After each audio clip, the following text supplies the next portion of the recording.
तो पिछले वीडियो में हमने ये जाना कि कैसे इंडियन प्राइवेट स्पेस एजेंसीज दूसरे स्पेस एजेंसीज जैसे कि नासा या फिर प्राइवेट की बात करें तो स्पेसएक्स, वर्जिन गैलेक्टिक या फिर ब्लू ओरिजिन के साथ कम्पीट कैसे कर रहा है। हमने इंडियन प्राइवेट स्पेस एजेंसीज के कुछ यूनिक आइडियाज को जाना था जिनके मदद से वो दूसरे कंट्रीज के स्पेस एजेंसीज को कम्पीट कर रहे हैं। पर इस स्पेस मार्केट को कैप्चर करने के लिए सिर्फ यूनिक आइडिया ही नहीं लेकिन एक और चीज की जरूरत है और वो है स्पेस टूरिज्म। जी हाँ दोस्तों, अभी इसरो भी स्पेस टूरिज्म की ओर कदम रख चुका है और इसरो के साथ कई और प्राइवेट एजेंसीज भी जुड़े हुए हैं। यानी वो दिन दूर नहीं जब हम और आप जैसे नॉर्मल इंसान भी स्पेस में ट्रेवल कर पाएंगे। वैसे अगर आप भी इस चीज में इंटरेस्टेड हो तो इस वीडियो को पूरा एंड तक जरूर देखना। तो हेलो दोस्तों, मैं हूँ गौरव और हमेशा की तरह आप देख रहे हैं ज्ञान factory. So let's get started.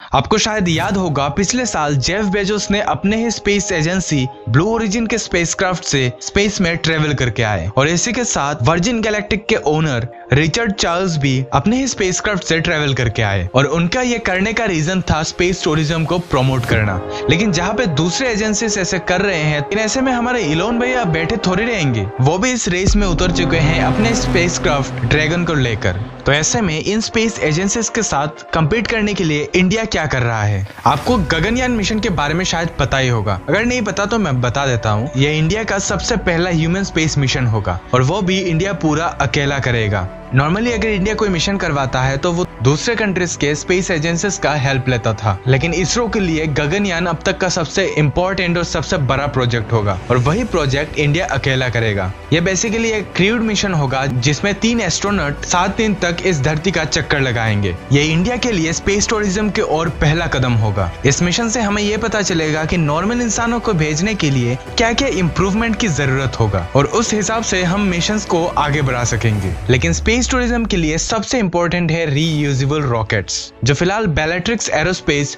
जो इंडियन प्राइवेट स्पेस एजेंसी है उनके पास मौजूद है।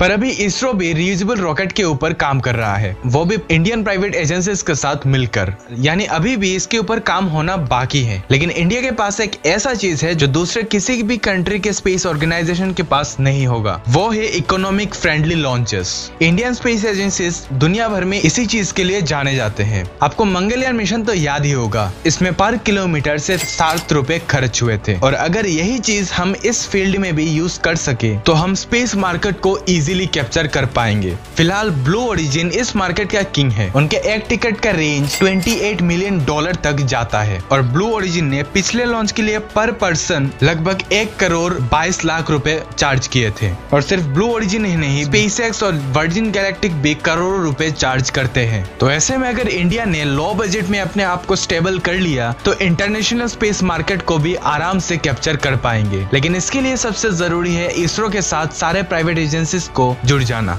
और साथ में इस काम को अंजाम देना। यानी इंडिया के लिए स्पेस टूरिज्म को सक्सेसफुल बनाने के लिए 2 चीजें बहुत ही ज्यादा इंपॉर्टेंट है। सबसे पहले गगनयान मिशन का सक्सेसफुल होना, क्योंकि इसी मिशन के ऊपर बाद में होने वाले सारे मिशंस डिपेंड करेंगे। और दूसरा रीयूजेबल रॉकेट्स। पर जहाँ टेक्नोलॉजी के डेवलपमेंट की बात आता है वहाँ अर्थ के लिए खतरा भी बढ़ जाता है। साल भर में गाड़ियों से जितना पोल्यूशन होता है उससे कई गुना ज्यादा पोल्यूशन रॉकेट लॉन्चिंग से होता है। पिछले साल लगभग 140 रॉकेट्स लॉन्च हुए थे और रिपोर्ट्स के हिसाब से साल में 1000 metric ton black carbon release होता है, जो कि डायरेक्टली हेल्प करता है अर्थ का टेम्परेचर को बढ़ाने में। और यही नहीं, स्पेस टूरिज्म में एक्सीडेंट का खतरा भी बहुत ज्यादा बढ़ जाता है। पर हमें साइंस पर थोड़ा भरोसा रखना चाहिए, क्योंकि कोई भी स्पेस एजेंसी ये नहीं चाहेगा कि दूसरे के लाइफ को ऐसे खतरा हो। आई होप कि वो इसका सॉल्यूशन भी निकाल ही लेंगे। पर स्पेस टूरिज्म से सबसे ज्यादा फायदा होगा, हम स्पेस ट्रेवलिंग सीख जाएंगे। अगर फ्यूचर में हमें किसी और प्लेनेट पे जाकर कॉलोनीज बसाने हो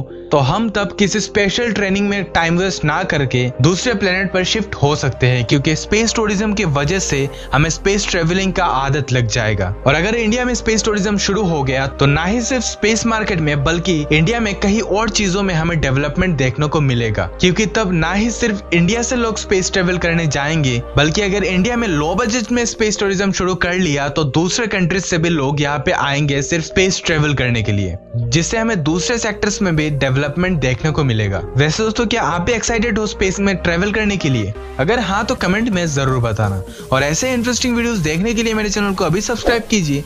तो चलिए मिलते हैं अगले वीडियो पे।